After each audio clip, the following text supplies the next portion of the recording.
Today I'm going to debunk 9 hardware wallet myths.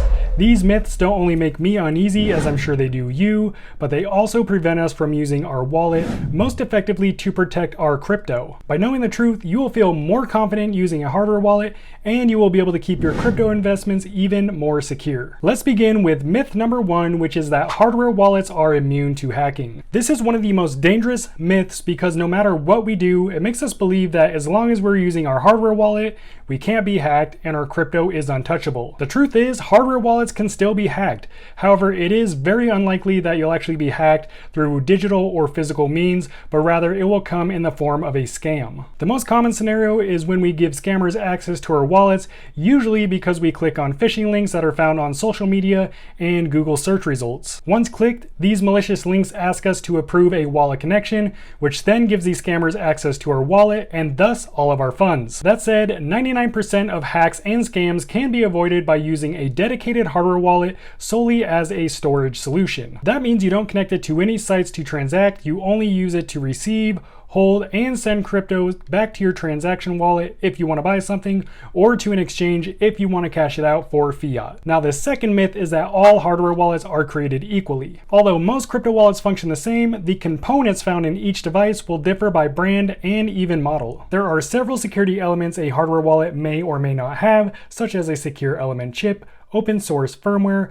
biometrics, and air-gap technology, just to name a few. Other factors to consider before buying a hardware wallet include the number of coins and blockchains supported, battery life, and the brand's reputation. Generally, a good hardware wallet will have several security features and maintain a good brand reputation among the masses. The third myth is that crypto and other digital assets are stored on our wallets. I know it may seem that way, but that is not the case. Crypto wallets just store our private key, which is used to access our unique address on the blockchain where our assets live. If you've ever had crypto disappear from your wallet or never show up in the first place after buying it, it's likely that the wallet you're using either stopped supporting that token or you just need to import the token ticker. But just because you don't see a token in your wallet doesn't mean that you still don't own it.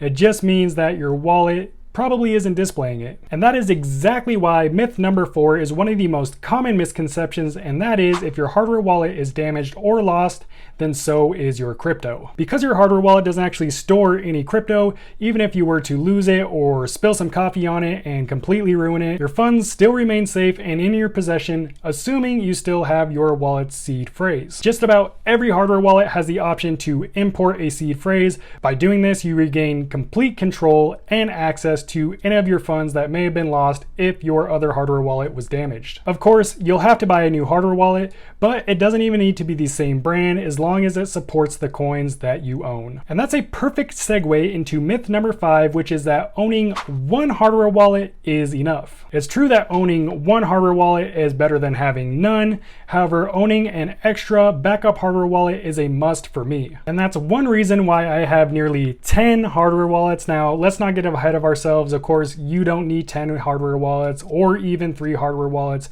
Really, I think 2 hardware wallets is the perfect number. That way, if one is lost, damaged, or it simply fails, because as we all know, hardware wallets don't last forever, you will have a backup one ready to go. All that said, do you even need a hardware wallet? Myth number 6 suggests that not everyone who holds crypto needs a hardware wallet. If you hold any mix of crypto worth $50 or more, then you need a hardware wallet. But why $50? Well, because you can buy a good hardware wallet for around that price. But why do we actually need a hardware wallet? It's really simple. It is the most secure option that we currently have to store our cryptocurrency. And every minute that your assets are sitting on an exchange, they are at the mercy of the exchange. That means if the exchange were to shut down, go out of business, file bankruptcy, your crypto could go down with it. And if you store your crypto using a software wallet, then it is still at risk of being hacked if your phone or computer or whatever device you're using to manage your software wallet is infected with malware or malicious code. And by using a hardware wallet, you're already more secure than most crypto users in the entire world. Speaking of price, myth number 8 is that hardware wallets are expensive.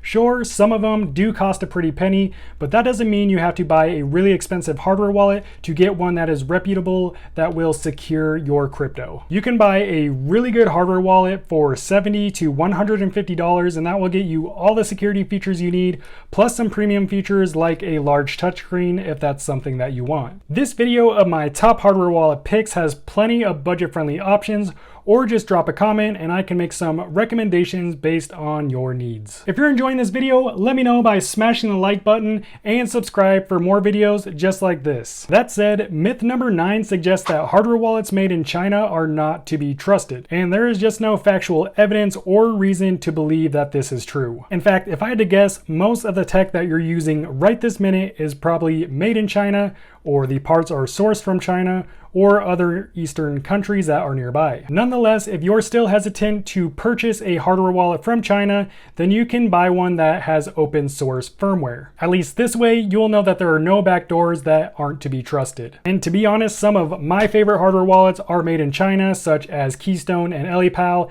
and I trust these hardware wallets over other wallets made in other countries. Now, the greatest myth is that hardware wallets are complicated or just plain difficult to use. Of course, there is a slight learning curve when you use a hardware wallet, but if you've already bought crypto and you're storing it on an exchange or in your hot wallet, then learning how to use a hardware wallet is not going to be that tough for you. The best part is, like I said earlier, most hardware wallets function the same, so the learning curve isn't as steep as you might think. And if you want to learn all there is to know about hardware wallets, then check out this complete guide in the next video. And as always, thank you so much for hanging out with me. I'll see you next time.